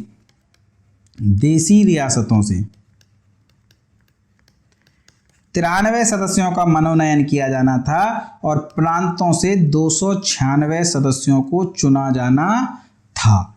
इन 296 सदस्यों का चुनाव होना था, तो चुनाव कितने सदस्यों का हुआ? तो 296 सदस्यों का हुआ। देशी रियासतों से मनोनयन हुआ था 93 सदस्यों का। इस 296 सदस्यों में से ध्यान रखिएगा, और डीप आपसे पूछ ले तो 208 चुने गए थे कांग्रेस के, 73 चुने गए थे मुस्लिम लीग के, और बाकी के छोटी मोटी पार्टियों से 15 सदस्य चुने गए थे, यानी सर्वाधिक सदस्य कांग्रेस के थे। ये दोनों आंकड़े जरूर याद रखिएगा, यानी 389, 296, 208, 73, ये सभी आंकड़े आपके लिए इंपॉर्टेंट हो जाते हैं। चलिए आगे है, भारतीय संविधान सभा की स्थापना की गई। तो सभी जानते हैं इंपॉर्टेंट डेट है 9 दिसंबर 1946 को भारतीय संविधान सभा की पहली बैठक हुई थी। पहली बैठक कब हुई थी? 9 दिसंबर 1946 को। भारत के लिए संविधान की रचना हेतु संविधान सभा का विचार निम्नलिखित में से सर्वप्रथम किसने प्रस्तुत किया था? देखिए, 9 दिसंबर 1946 को संविधान सभा की पहली बैठक हुई है। कैबिनेट मिशन के प्रावधानों के तहत संविधान सभा गठित की गई है, लेकिन भारत के संविधान निर्माण के लिए एक संविधान सभा होनी चाहिए, यह जो विचार है सबसे पहले किसने दिया था? तो यह विचार स्वराज पार्टी ने दिया था 1934 में। देशबंधु चित्तरंजन दास और मोतीलाल नेहरू ने मिलकर के स्वराज पार्टी का गठन किया था, इतिहास में पढ़ेंगे हम। चलिए आगे देखते हैं। 1946 में निर्मित अंतरिम सरकार में कार्यपालिका परिषद के उपसभापति कौन थे? देखिए, 1946 में जो सरकार निर्मित हुई है उसमें कार्यपालिका के सभापति कौन थे? तो सभापति थे जो भी गवर्नर जनरल थे, यानी माउंटबेटन, और उपसभापति कौन थे? जो उस समय भारत के प्रधानमंत्री बनाए गए थे, यानी जवाहरलाल नेहरू। चलिए, संविधान सभा की प्रथम बैठक की अध्यक्षता किसने करी? 9 दिसंबर 1946 को संविधान सभा पहली बार बैठी और संविधान सभा में जो प्रोटेम स्पीकर, जो अस्थायी अध्यक्ष चुने गए, वो चुने गए सच्चिदानंद सिन्हा को। क्यों चुना गया इन्हें? क्योंकि उस समय संविधान सभा में जो सबसे वृद्ध व्यक्ति थे वो सच्चिदानंद सिन्हा ही थे। दूसरी बैठक में संविधान सभा के स्थायी अध्यक्ष के तौर पर राजेंद्र प्रसाद को चुना गया। तो पहली बैठक की जो अध्यक्षता है वो किसने करी है? वो करी है सच्चिदानंद सिन्हा ने। ध्यान रखना, इसी पहली बैठक के समय ही एक संविधान सभा के सदस्य थे प्रसन्न देव रैकुट, मतलब बैठक में नहीं बल्कि उस दिन इनका निधन भी हुआ था, इसी वजह से उस दिन शोक सभा भी रखी गई थी संविधान सभा में। प्रसन्न देव रैकुट का निधन हुआ था। तो अस्थायी अध्यक्ष कौन थे? सच्चिदानंद सिन्हा, और अस्थायी अध्यक्ष कौन थे? राजेंद्र प्रसाद। तो संविधान सभा के चुने हुए स्थायी अध्यक्ष कौन हो गए? आसान सा प्रश्न है, सभी को पता होगा, राजेंद्र प्रसाद। संविधान सभा के सम्मुख संविधान की प्रस्तावना का विचार किसने रखा? देखिए, उद्देश्य प्रस्ताव पारित किया गया था वास्तव में। उद्देश्य प्रस्ताव, ये उद्देश्य प्रस्ताव संविधान सभा की दूसरी बैठक यानी कि 13 दिसंबर को रखा गया। और किसने रखा था? तो ये रखा था जवाहरलाल नेहरू ने। और ये प्रस्ताव पास कब हुआ है? तो 22 जनवरी 1947 को इस प्रस्ताव को पारित किया गया है। इसी उद्देश्य प्रस्ताव पर आधारित है भारतीय संविधान की प्रस्तावना। इसी वजह से प्रस्तावना को उद्देशिका भी कहा जाता है। तो ध्यान रखिएगा ये सारी बातें। चलिए आगे। संविधान निर्मात्री सभा द्वारा गठित प्रथम समिति निम्न में से कौन सी थी? देखिए, संविधान सभा ने कई समितियों के माध्यम से कार्य किया है। तो इन समितियों में पहली समिति कौन होगी? देखिए, एक कोई भी ऑर्गेनाइजेशन किस पर आधारित होता है? कोई भी ऑर्गेनाइजेशन अच्छे से कब चल सकता है? जब वो नियमों पर आधारित हो। तो संविधान सभा के लिए भी सबसे पहले क्या आवश्यकता? नियम बनाए जाएं। जैसे आज तो हमारी संसद संविधान के प्रावधानों के तहत चलती है ना, पर संविधान सभा के लिए तो कोई नियम ही नहीं है, क्योंकि 1935 के भारत शासन अधिनियम में तो संविधान सभा की कोई बात ही नहीं की गई। तो कोई नियम, कोई प्रावधान है ही नहीं। तो नियम बनाने के लिए संविधान सभा ने स्वयं एक समिति का गठन किया, जिसे नियम समिति कहा जाता है। और नियम समिति के अध्यक्ष कौन बनाए जाएंगे? जो संविधान सभा के अध्यक्ष थे, यानी राजेंद्र प्रसाद। तो नियम समिति के अध्यक्ष कौन थे? तो राजेंद्र प्रसाद। और पहली समिति कौन सी थी? तो पहली समिति थी नियम समिति। चलिए आगे चलते हैं। संविधान सभा द्वारा गठित नियम समिति की अध्यक्षता निम्न में से किसके द्वारा की गई? चर्चा हमने कर ली, राजेंद्र प्रसाद जी के द्वारा की गई। चलिए, भारत के संविधान के निर्माण में संविधान सभा को कितना समय लगा? तो देखिए, पहली बैठक कब हुई? 9 दिसंबर 1946 को। और संविधान बनकर के तैयार कब हुआ? बताइए। 26 नवंबर 1949 को। तो जो कुल समय लगा वो कितना लगा? 2 वर्ष 11 माह 18 दिन का। भारतीय संविधान को बनाने हेतु संविधान सभा के कुल कितने अधिवेशन हुए? अब देखिए, इसको ध्यान रखिए। 9 दिसंबर 1946 को संविधान सभा की पहली बैठक हुई और नवंबर 1949 में संविधान बनकर के तैयार हुआ, लेकिन लागू कब हुआ? 26 जनवरी 1950 को। और संविधान सभा की अंतिम बैठक कब हुई? 24 जनवरी 1950 को। तो इस 1950 को 24 जनवरी 1950 को अधिवेशन माना जाए तो कुल अधिवेशन कितने हो गए? कुल अधिवेशन हुए हैं 12। तो ध्यान रखिएगा, इससे अगर इसको हटा दिया जाए तो संख्या आ जाएगी 11। तो ऑप्शन में यदि 11 हो तो आप 11 कीजिएगा, 12 हो तो 12 कीजिएगा, और यदि दोनों हो तो भी 12 ही कीजिएगा। ये बात ध्यान रखिएगा। चलिए आगे चलते हैं। भारत को एक संविधान देने का प्रस्ताव संविधान सभा द्वारा पारित किया गया था। जब उद्देश्य प्रस्ताव पारित किया गया यानी 22 जनवरी 1947 को। प्रश्न संख्या 76। भारतीय संविधान के निर्माण के समय संवैधानिक सलाहकार कौन थे? तो संवैधानिक सलाहकार कौन थे? कई बार पूछा गया प्रश्न है। BN राव। ध्यान रखना, BN राव संविधान सभा के सदस्य नहीं थे, पर इन्हें संविधान निर्माण के लिए संवैधानिक सलाहकार के तौर पर नियुक्त किया गया था। विश्व के संविधानों के जानकार थे ये। तो BN राव संविधान सभा के सलाहकार थे। निम्न में से कौन भारत की संविधान सभा में एकमात्र मुस्लिम महिला थी? कुल 15 महिलाएं थी संविधान सभा में, और जिसमें से यदि आपसे पूछ ले कि एकमात्र मुस्लिम महिला कौन थी, तो बेगम अय्याज रसूल संविधान सभा की एकमात्र मुस्लिम महिला थी। भारतीय संविधान सभा में कुल 15 महिलाओं ने भाग लिया। निम्न में से कौन एकमात्र मनोनीत महिला सदस्य थी? अब देखिए, आपको याद होगा प्रांतों से चुनाव हो रहा है और देसी रियासतों से मनोनयन हो रहा है।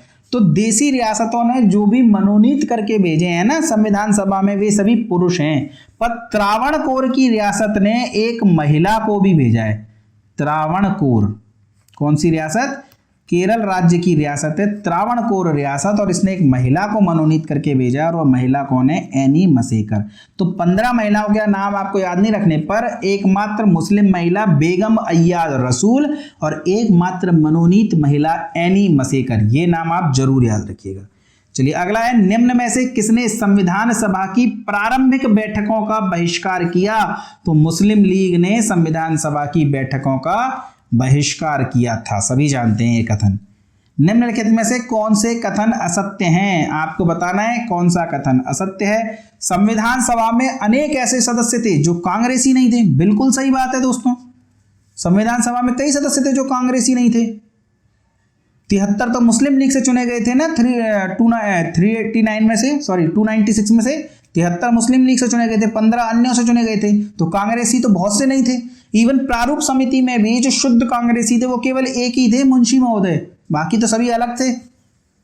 तो कांग्रेसी नहीं थे, ऐसे कई सदस्य थे। संविधान सभा में समाज के अलग अलग समूहों का प्रतिनिधित्व था। बिल्कुल सही बात है। संविधान सभा के सदस्यों की विचारधारा एक समान नहीं थी। किसी भी बड़े ऑर्गेनाइजेशन के सदस्यों की समान विचारधारा हो ही नहीं सकती। महात्मा गांधी संविधान सभा के सदस्य थे? बिल्कुल नहीं थे। महात्मा गांधी संविधान सभा के सदस्य नहीं थे, ये बात ध्यान रखिएगा। आप बताइए महात्मा गांधी की मृत्यु कब हुई है और संविधान सभा गठित कब हुई है? आपको उत्तर मिल जाएगा। चलिए इस प्रश्न का उत्तर क्या हो जाएगा? डी। प्रारूप समिति का गठन कब किया गया? देखिए प्रारूप समिति का गठन कब किया गया है? तो प्रारूप समिति का गठन किया गया 29 अगस्त 1947 को। क्यों किया गया है प्रारूप समिति का गठन? क्या भारतीय संविधान का प्रारूप तैयार करने के लिए? नहीं दोस्तों, प्रारूप तो तैयार करा है बीएन राव ने, संविधान सभा के संवैधानिक सलाहकार ने।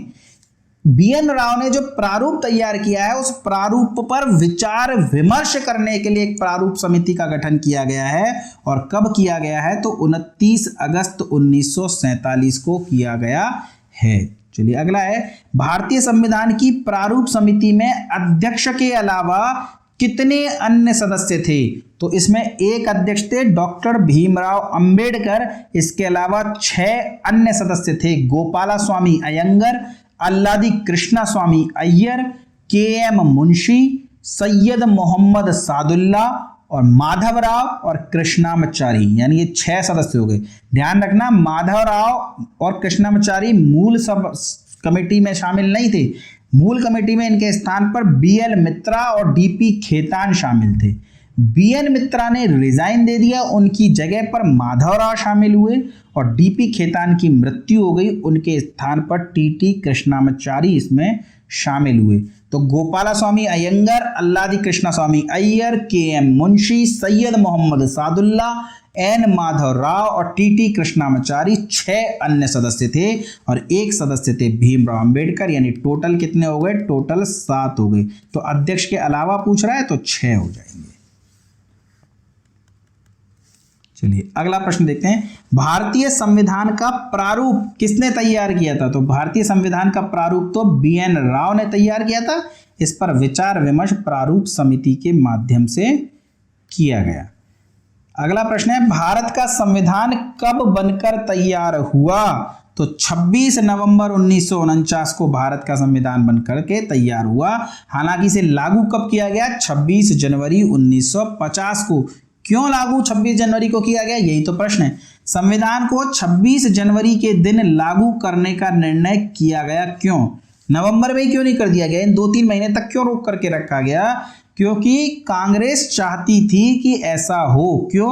क्योंकि 1930 में, याद कीजिए, लाहौर अधिवेशन, पूर्ण स्वराज का नारा देते हुए रावी नदी के तट पर जवाहरलाल नेहरू ने ध्वज फहराया था भारत का और स्वतंत्रता दिवस के रूप में मनाया था। और उसके बाद प्रत्येक वर्ष इस दिवस को स्वतंत्रता दिवस के रूप में मनाया जाने लगा। पर अब स्वतंत्रता दिवस कौन सा हो गया? 15 अगस्त। तो इस 26 जनवरी की तिथि याद में बनी रहे, इसलिए इस दिन भारतीय संविधान को लागू किया गया। तो प्रश्न का उत्तर क्या हो जाएगा? ए।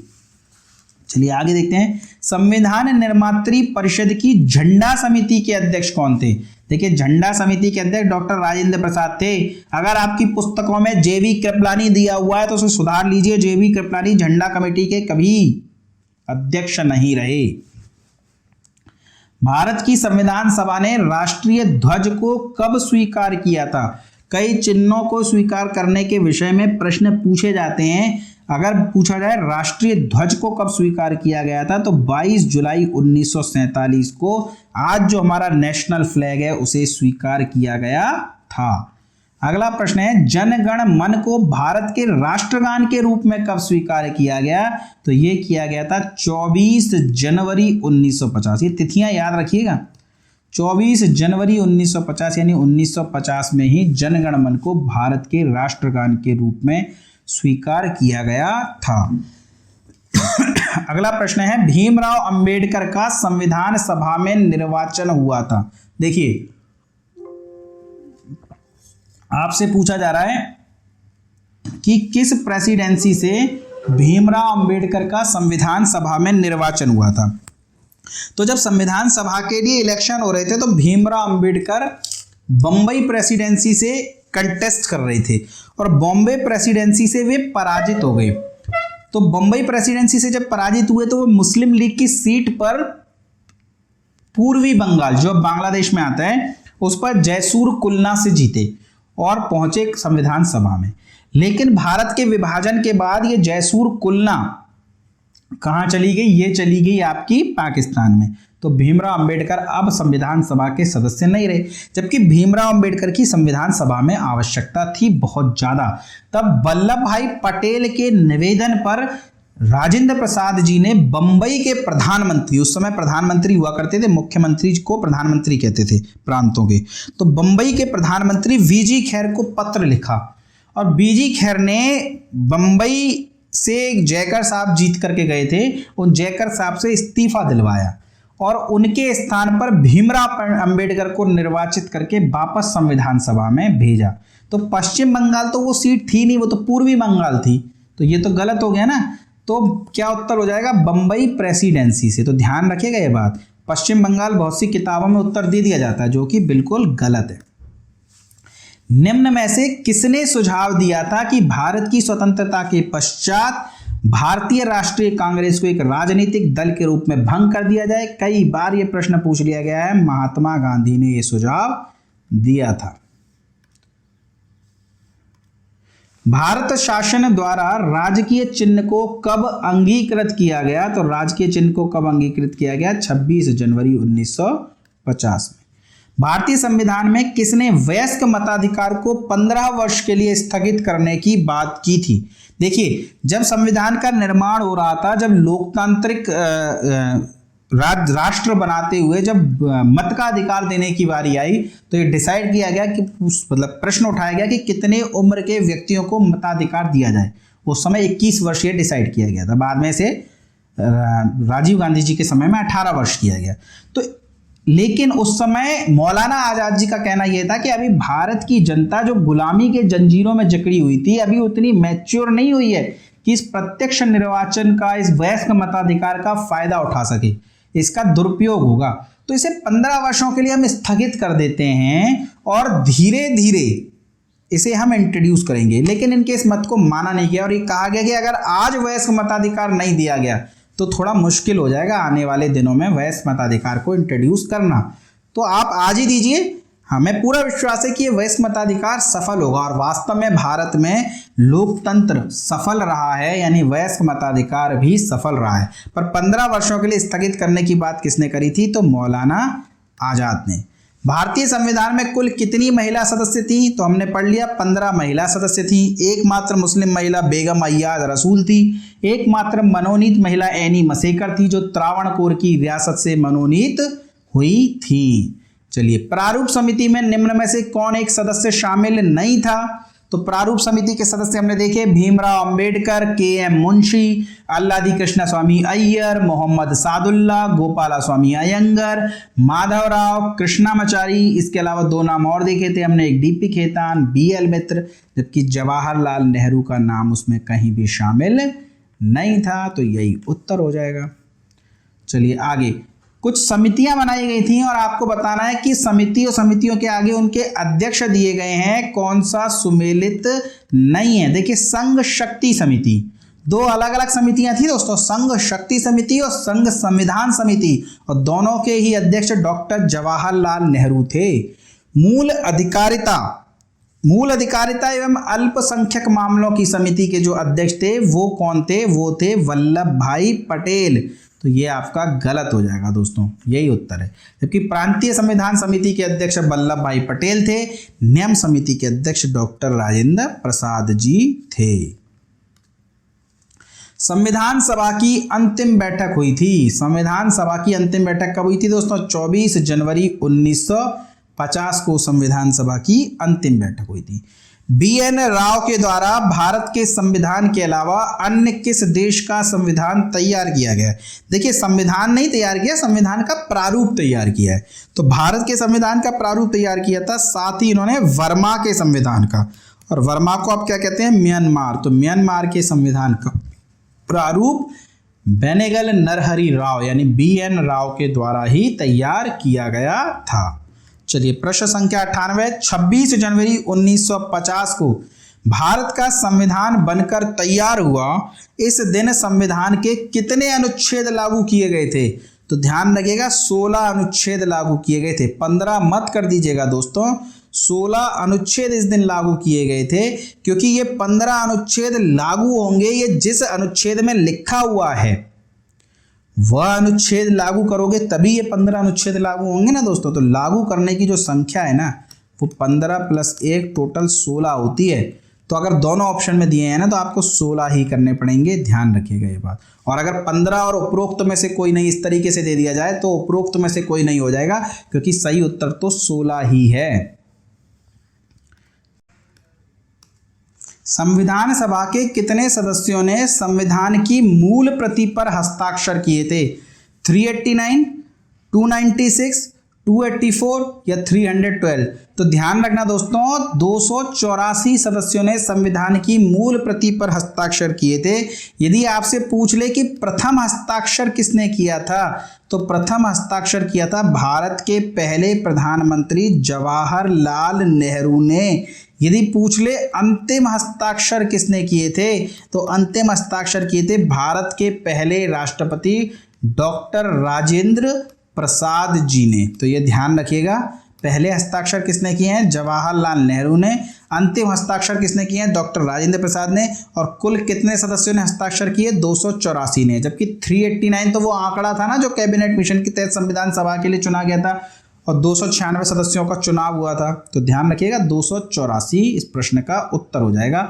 और अंतिम प्रश्न है, डॉक्टर राजेंद्र प्रसाद निम्न में से संविधान की किस समिति के सदस्य नहीं थे? तो देखिए, नियम समिति के सदस्य तो थे ही ना डॉक्टर राजेंद्र प्रसाद, नियम समिति। और एक संचालन कैसे किया जाएगा ये भी तो अध्यक्ष ही तय करता है, तो संचालन समिति के अध्यक्ष भी डॉक्टर राजेंद्र प्रसाद ही थे। और साथ ही हमने झंडा समिति देखी, झंडा समिति के अध्यक्ष भी डॉक्टर राजेंद्र प्रसाद थे। JV कृपलानी किन्हीं किन्हीं पुस्तकों में उत्तर मिलता है जो कि उत्तर गलत है। तो झंडा समिति के अध्यक्ष भी डॉक्टर राजेंद्र प्रसाद थे, जबकि प्रारूप समिति के अध्यक्ष डॉक्टर राजेंद्र प्रसाद नहीं थे। यही प्रश्न का उत्तर हो जाएगा। तो दोस्तों ये थे बेहतरीन 100 प्रश्न। मुझे पूरी उम्मीद है आपको समझ में आया होगा, आपको मजा भी आया होगा। यदि किसी प्रश्न में आपको कोई डाउट है तो आप कमेंट सेक्शन में करके प्रश्न पूछ सकते हैं मुझसे। और यदि आपको समझ में आया है दोस्तों तो चैनल को सब्सक्राइब और लाइक तो मेरे लिए बनता है कि नहीं बनता दोस्तों। तो चलिए फिर पढ़ते रहिए, मस्त रहिए, चैनल को शेयर सब्सक्राइब करते रहिए, अपनी तैयारी को निरंतर धार देते रहिए। धन्यवाद दोस्तों।